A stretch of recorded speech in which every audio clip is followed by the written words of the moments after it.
Hello, this is Danielle Burnock from danielleburnock.com. Love Yourself from Survive to Thrive. And I wanted to ask you if you are familiar with these two terms, psychological invalidation and traumatic invalidation.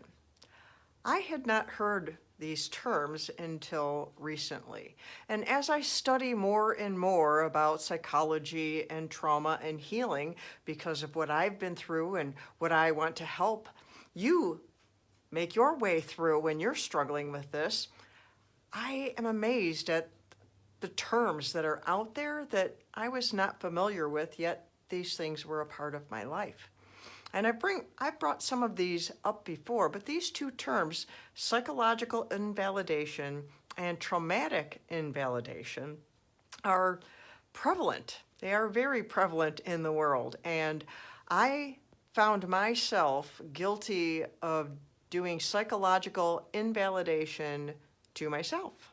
I have done it before, and I believe that people who have suffered from childhood trauma oftentimes live in self-psychological invalidation. And what that means is that they are not emotionally safe to themselves. They do not validate the feelings that they are feeling. And when someone outside of ourselves is psychologically invalidating, they are invalidating what you feel. They are invalidating your perspective. They are telling you, you should not feel what you're feeling. You should not think what you're thinking. You should not basically be who you are. And it is abusive and destructive.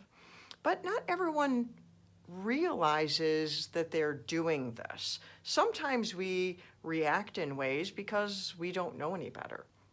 And so how do we respond to this? Whether it's someone outside of ourselves or ourselves, the answer is the same.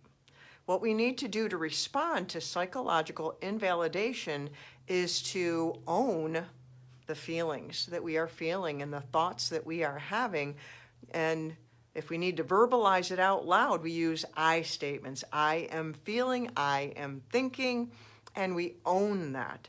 And if we can't do that, like there was a time when I was not able to do that, then I suggest that you look for a good counselor because you may need someone to help you do that. I don't know if a coach would be enough. I'm a coach, but I have been through years of counseling and I needed it. And now I can help others who have been through therapy and need the next step up, or maybe they went through counseling and it didn't help so much because some counselors, they don't address the issue of the trauma. I've heard that so many times and I'm just flabbergasted that that happens that way. But it does. And you deserve to be healed and you deserve to be well and you deserve to have your feelings and your thoughts and who you are validated because God made you on purpose and you matter.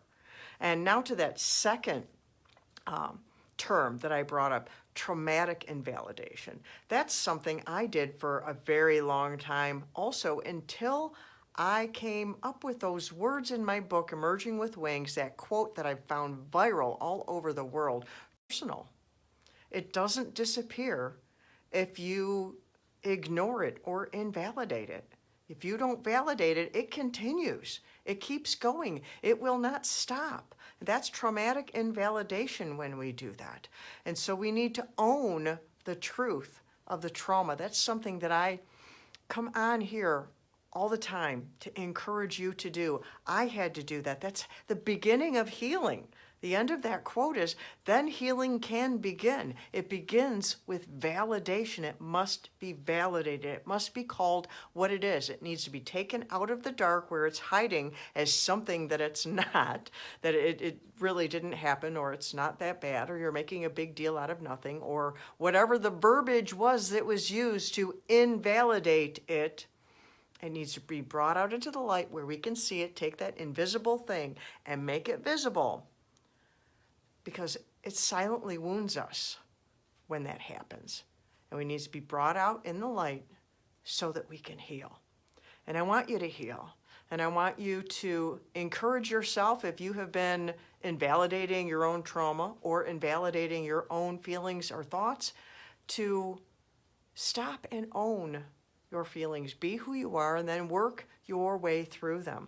I had to just do that yesterday with the loss of my grandkitty. I had to do that a few years ago with the loss of one of my grandbabies that was miscarried. I struggled with, I wasn't carrying the baby, so I shouldn't feel so bad. No, nonsense. It was my grandbaby. And that kitty, he was a part of our lives for 21 years. That's a lot. And to dismiss that because he didn't live in my house, that's ridiculous. But those thoughts come, especially if they've been planted into us by other people. We tend to own the thoughts people have put into us repeatedly over and over and over, and that's especially in childhood. So I want to encourage you to own your feelings, own the trauma in your life, go after healing because you deserve it, because you matter, and love yourself enough to do that. And if you need counseling, get some professional counseling, because I am not a professional counselor.